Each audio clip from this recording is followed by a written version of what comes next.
Would you like your potential client or your prospect trust you? If I ask anyone this question, most of the people say, yes, of course, I would love to. It's very important. And what if I tell you that most of Asian businesses, most of the Asian entrepreneurs, salespeople, they build in trust in the wrong way. And they don't do it deliberately, but it's just a matter of the different culture. In the Western countries, the people build the trust completely different way than the Eastern countries. Today, I will share with you how can you build the trust with your potential client, with your prospect, and with your existing client. I will show you what are the difference between West and East building the trust methodologies or system. And after this episode, you will know exactly what you should do and also what is the biggest mistake Western businesses they doing when they try to build the trust. Okay, let's me get right into it. Hello everyone, my name is Adam Skoneczny and you are watching Go Global Asia podcast. After many years helping Asian IT companies to sell and scale their services to Western market, I have created this podcast to share with you what actually works. This is the podcast for the professional who want to learn about the global sales, business expansion and collaboration with international clients.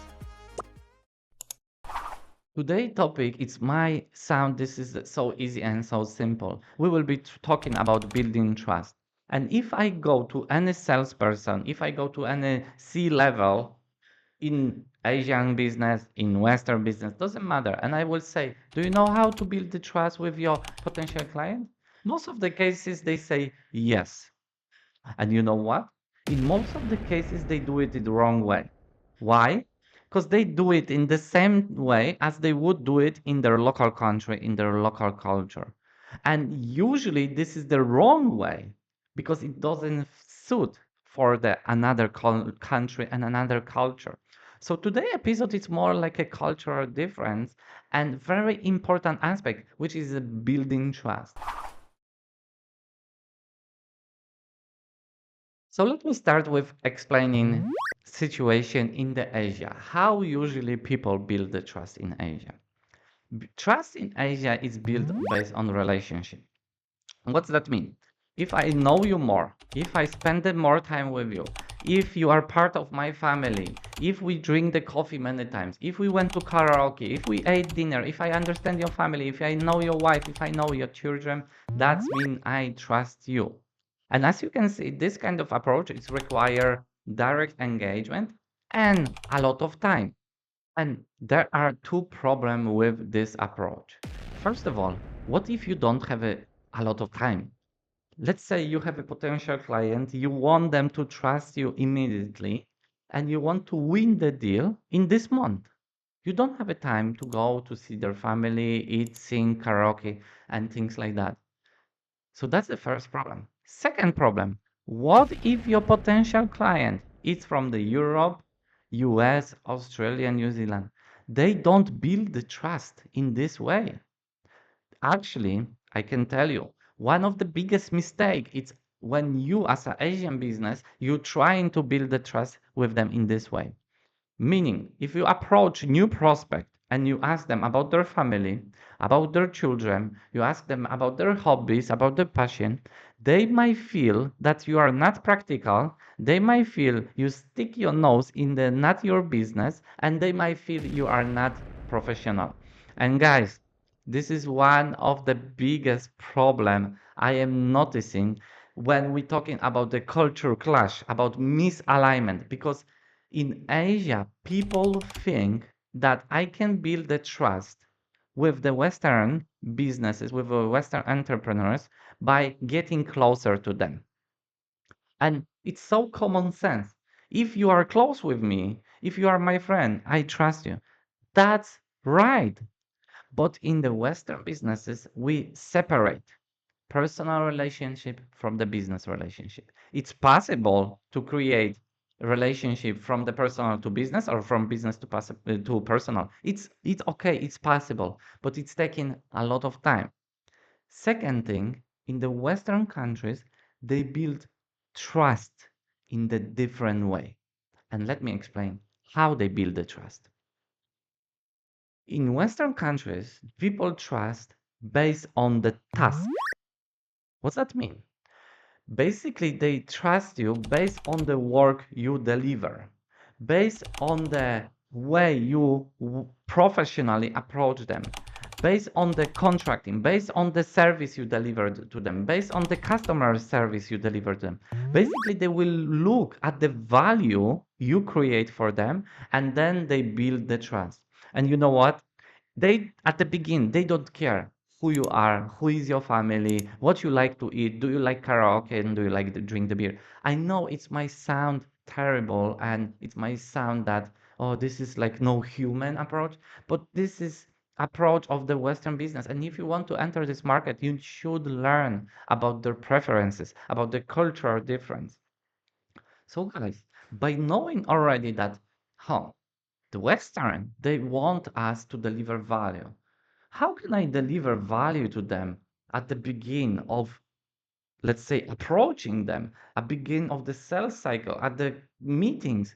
We don't deliver them service. I don't have the opportunity to show how can I deliver the value. Actually, you do. Let me share with you one example. This is just a recent case study where we had three vendors. We introduced three vendors to one big corporation from the Europe. And this corporation was entitled to choose one vendor who will sign with them its multi-million dollar contract. And you know what happened?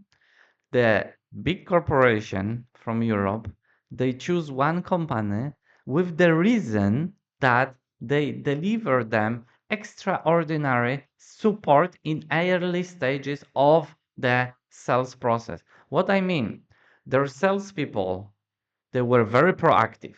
Their salespeople, they ask good questions. Their salespeople, they offered to create workshop for that corporation to teach them about the cultural difference. So even they went so many steps further at the beginning of the collaboration, they show that, hey, we are professional. We know how to deliver value. We know what is the good collaboration. And you know what? This vendor, it's not a huge corporation. It's one of my clients that we teach them when you engage with the businesses from the Western countries. This is what you need to do at the early stage of collaboration. So then you understand already how you can do it at the beginning. Second part, you can also do it during the contracting.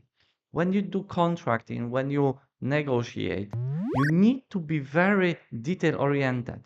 If your partner, your potential client from the Western country will see that contract is not filling in advance, there are misspelling, you coming back to them late, you don't do what you promised, they will judge you based on that and they will not trust you if you fail in this aspect. So you need to pay attention to the detail. You need to deliver what you promise. You need to respond immediately, faster, better. So this is the best way for you to build the trust in the phase of the contracting. And then after that, when you close the deal, you have a delivery, you have a customer service, you have a customer success manager. All of those elements must be perfect because that's how you build the trust. After you build the trust from the task-based perspective, then you can start building the trust based on the personal relationship. And I guarantee you that the Western people, they would be very open to do it. But the first thing for them is the business. And again, I know this might sound terrible. There is the human aspect pull out of the business, and there is only pure business. But that's the way it is.